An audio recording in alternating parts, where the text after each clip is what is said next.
a gap of a few years. And of course, it's a privilege to be asked to deliver the Sujit Mukherjee Memorial Address. I'm sensible of the privilege. Many thanks to the University of Hyderabad, and in particular to the Department of Comparative Literature and Professor Sujit Mukherjee for making this possible.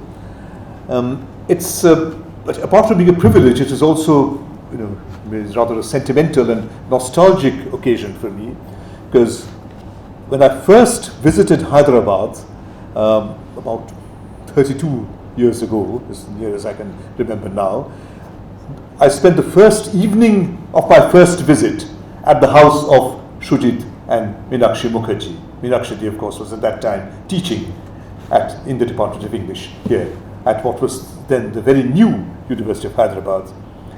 And memories of that evening and of my many subsequent encounters with Meenakshi, of course, professionally, and with Sujit also both professionally and with both of them outside the ambit of our professional circuit. These are sort of very warm memories that I will keep with me, and with a deep sense of gratitude as to all that I got out of them, both on the intellectual and on the personal planes. But apart from my personal pleasure and sentiment at being invited to deliver this lecture, I think there's also a more sort of general tribute I would like to pay Sujit before I start on what is my formal tribute in the form of this lecture, and all too inadequate a tribute.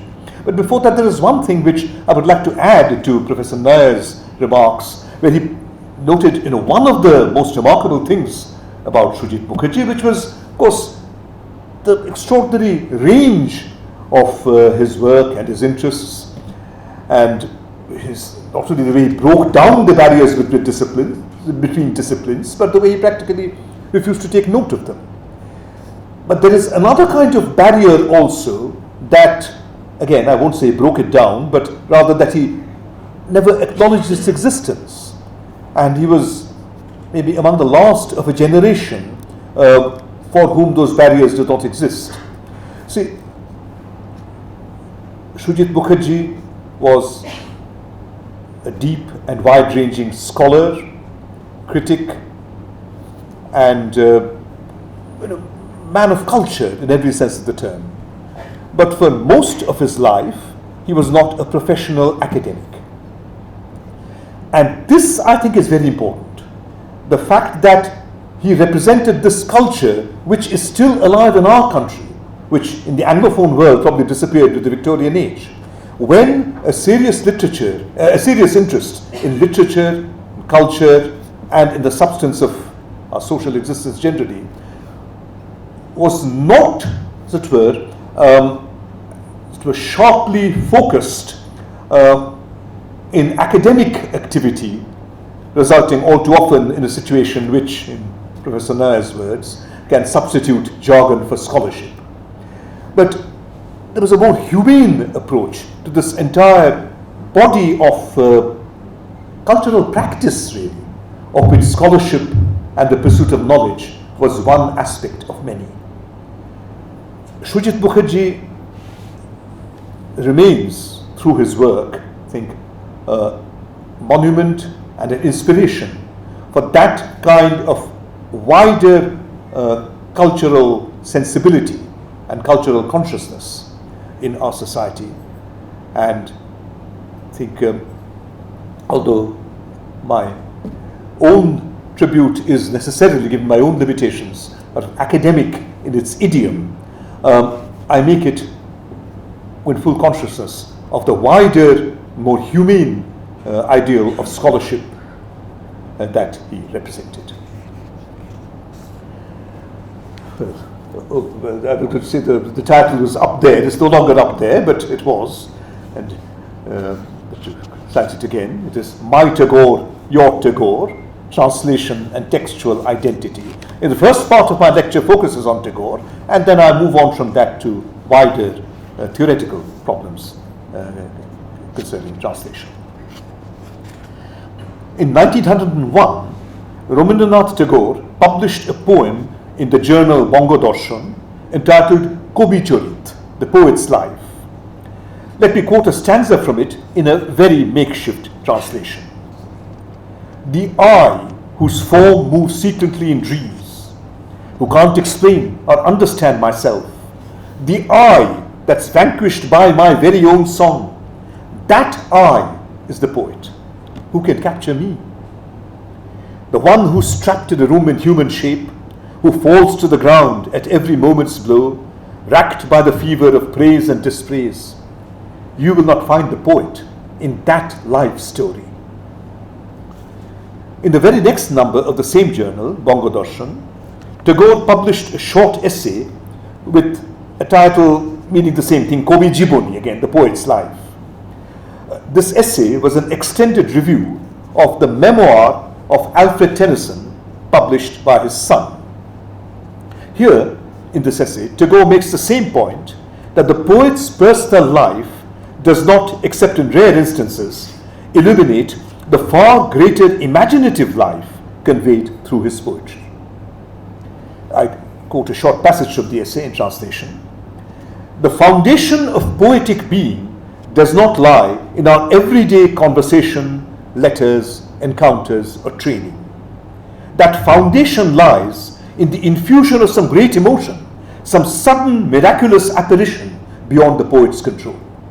It is in moments like that that the true life of the poet consists, not his day-to-day humdrum existence as a single individual human being caught up, trapped within the confines of his society and his family.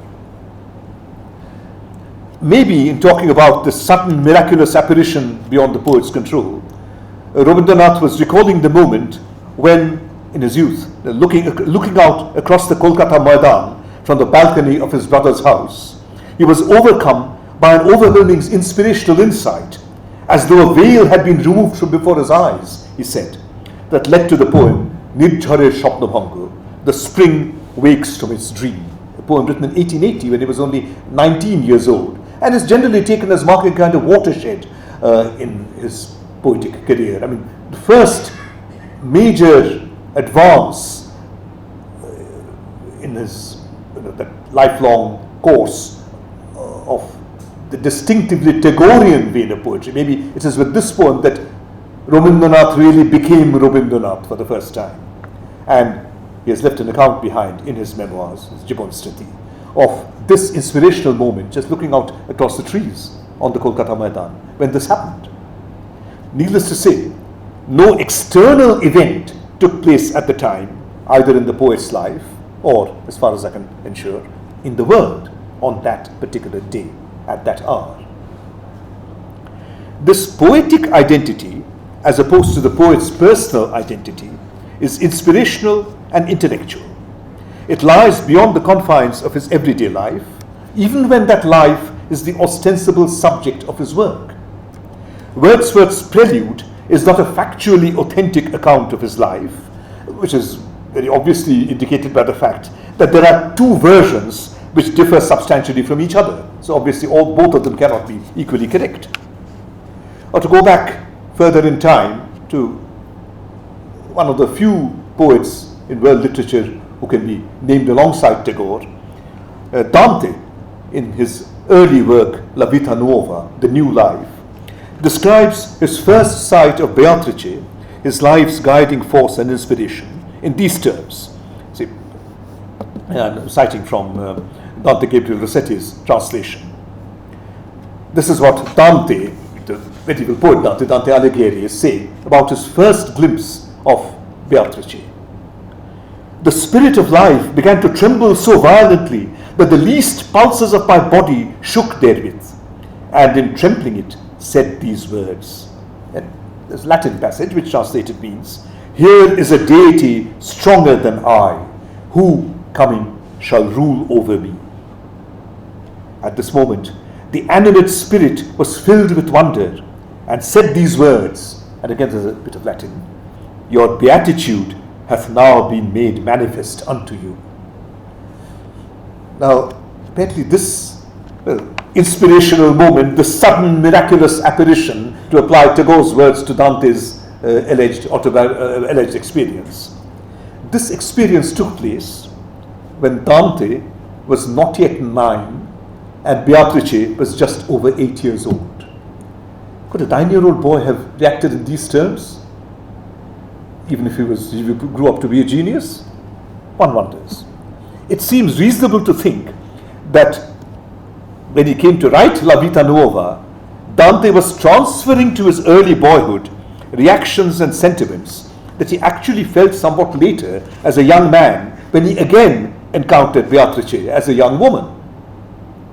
This probable reality does not invalidate the imaginative truth of the narrative of La Vita Nuova.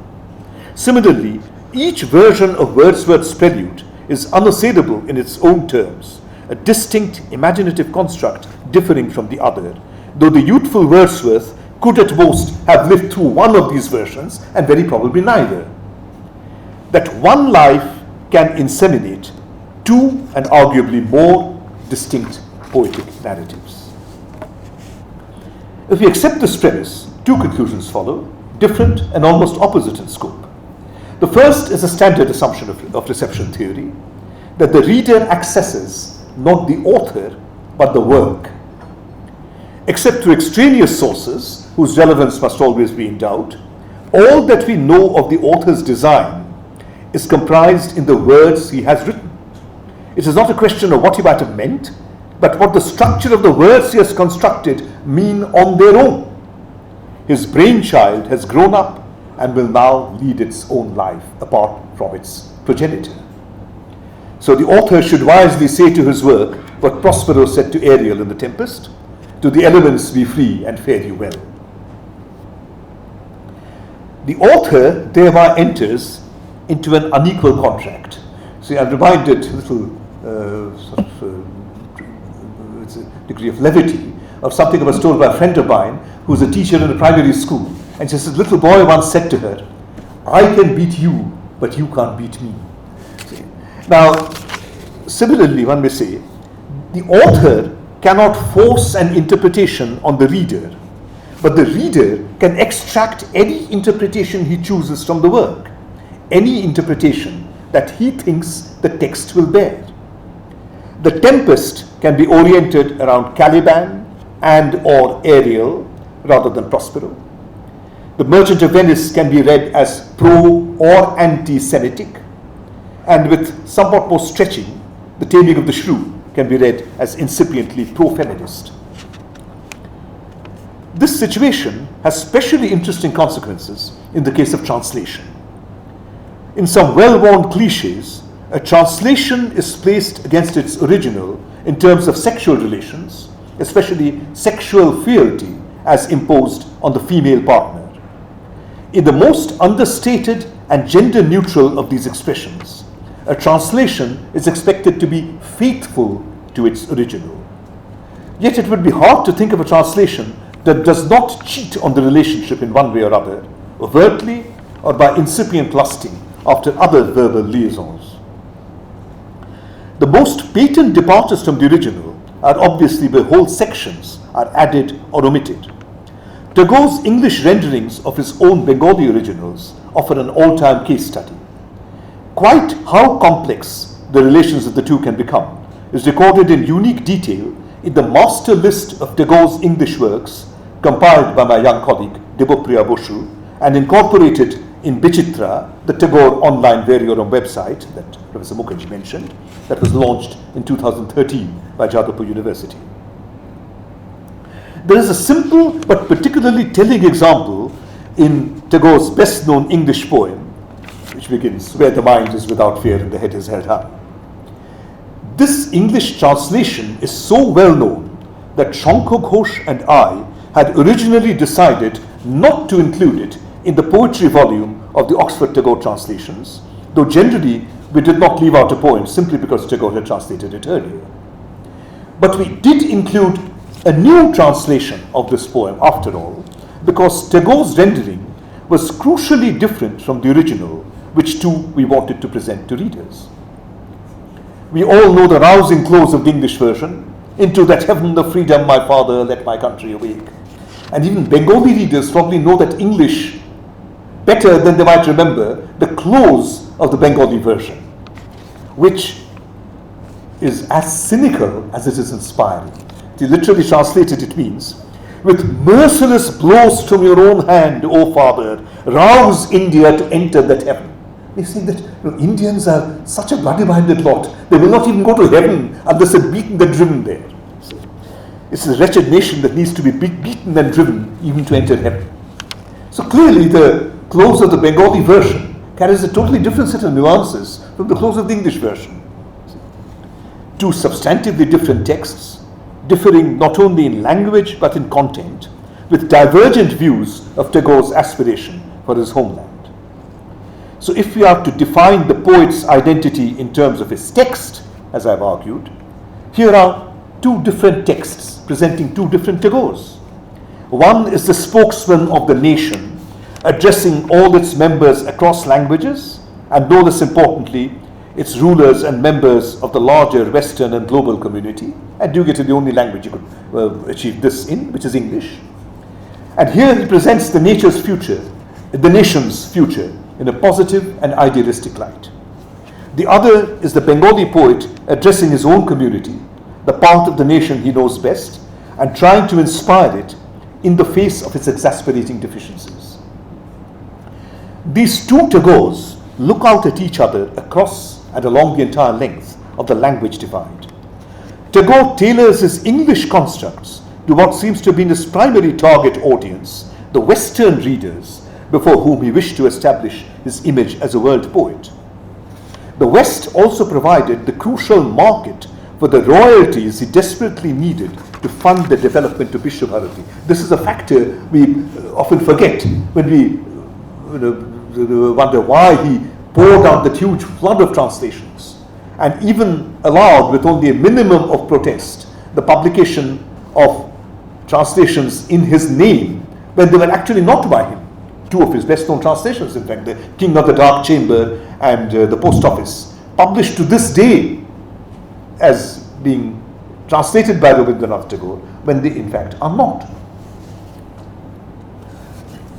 Some adaptations of his Bengali writings may have been guided by literary or formal reasons, as perhaps the impressive meldings of sections of 5 Bengali poems from the collection Noibeddo of 1901 into a single long piece at the end of his English prose work Nationalism 16 years later, 1917.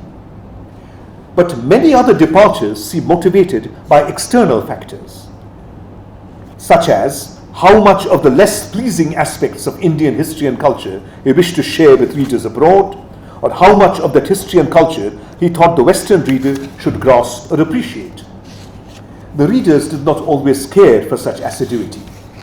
On the 12th December 1920, Edward Thompson was one of his closest English friends and one of his severest critics, counting on the license of intimacy, as it were. Well, Thompson writes to him in December 1920, I quote, "You have been your own worst enemy. You have been taking the line of least resistance for years, translating from a certain stratum, and that not the least striking one, of your work, and unconsciously mixing the wine of Gitanjali with water till folks have found the draught tasteless. Why, oh why?" This letter has been quoted by Thompson's son, E.P. Thompson, in his book Alien Homage. Now, Thompson's criticism is harsh, but perhaps not unfair. Tagore's Bengali is endlessly varied, robust, innovative, even experimental. He is constantly reinventing himself in his Bengali. His English poems employ a virtually unvaried, hence increasingly cliched register of utterance, archaic and quasi-biblical. To risk a broad generalization, in his Bengali poetry, Tagore is writing out of himself for himself. The dialogue is between the poet's inner self and the persona that he, like any writer, assumes in his realized work. In his English, Tagore is writing for an audience, whether admiring fan or critical judge, in civilizational rather than personal terms. Here the dialogue is chiefly between the writer's persona and the outer world. He is defining the persona in terms of that outer world. That is why I would say that despite their deeply personal content, the English poems appear as de facto public statements by a spokesman for what I may call a designer cultural construct.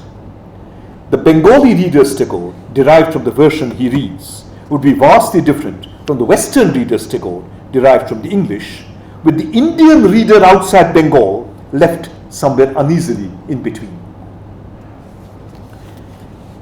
But besides these two readers' Tagores, the Bengali readers and the English readers, there are, we may also say, two Tagores, different personae that he assumes when composing the Bengali and the English versions. For the Bengali, Robi Babu metamorphosing into Gurudev on the one hand, but thank God he never quite manages to become a Gurudev in his poetry at least, and in fact not in most of his writings in the Bengali. In the English, on the contrary, the world poet and Oriental sage. Tagore could hardly have been unaware of this duality. At the very least, some introspective lines from his own later poems, largely untranslated into English, apply with remarkable aptness to his poetic predicament, though I should stress that the immediate context is utterly different. The immediate context of these passages I'm going to discuss is his failure to engage imaginatively with the lives of common people. That's the actual immediate subject of these poems that I will now tell you about. How towards the end of his life, he feels he has never really been able to cut himself adrift from his own elite location and really interact or mingle with the masses. Here, for instance, are some lines from a 1937 poem. This is poem number 4 from his collection, Prantik. I quote in translation. All these are makeshift translations that have been just for this paper. My truth is smeared over with the world's various coatings. It stood at the crossroads, its forehead stamped with the mark of a commodity to sell itself. Or again, in one of his best-known poems, written months before his death, beginning, how much do I know of this vast world? Or rather, how little do I know of this vast world? Vipulaya Prithibi, Kototuku Jani. This is poem number 10 in the collection Janmodine, whose title means on my birthday, but ironically this book appeared only a few months before his death. And this is poem number 10 from that collection. In this poem, there is a stanza actually beginning with a line which in translation you have to render as I am the world's poet. But the Bengali actually is Ami Prithibir Kobi, carrying a somewhat different nuance from what he never says of himself, Ami Bishya Kobi, where I am a word poet. He never describes himself as a word poet in any of his writings. He's the world's poet. That there's maybe a certain difference in nuance even between these two English compounds, and certainly in the Bengali, between Bishya Kobi and Prithibir Kobi. In fact, the term Bishya Kobi, Vishwakavi, he employs 7 times in his writings as, excuse a few seconds of institutional trumpet blowing, as you will discover if you look at the search engine in Bichitra, the website, the Tagore website, which we have created. He uses the term Bishya Kobi 7 times in his writings, 6 times applied to God, creating the universe like a poem. And on the 7th occasion, he applies it to Shakespeare.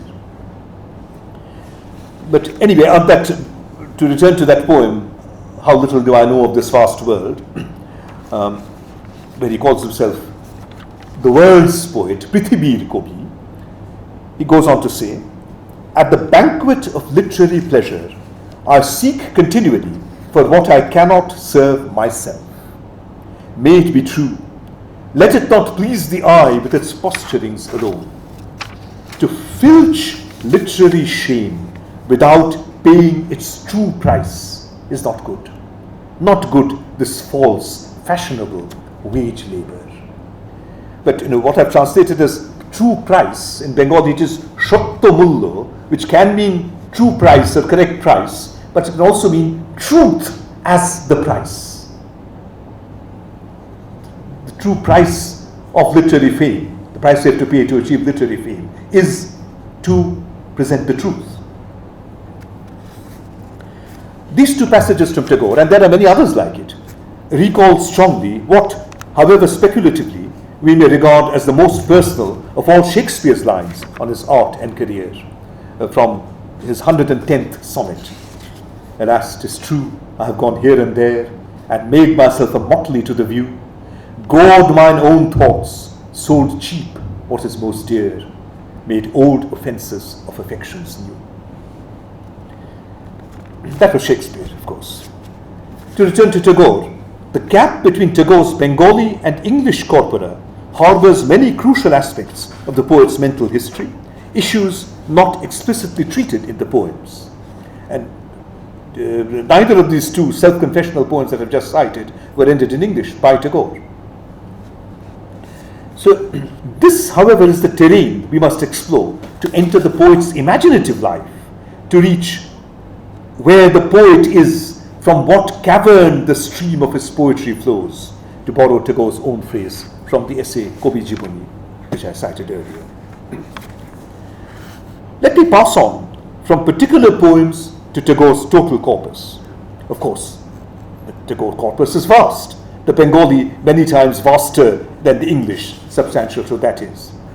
Both bodies, however, evince a pronounced self-referential quality.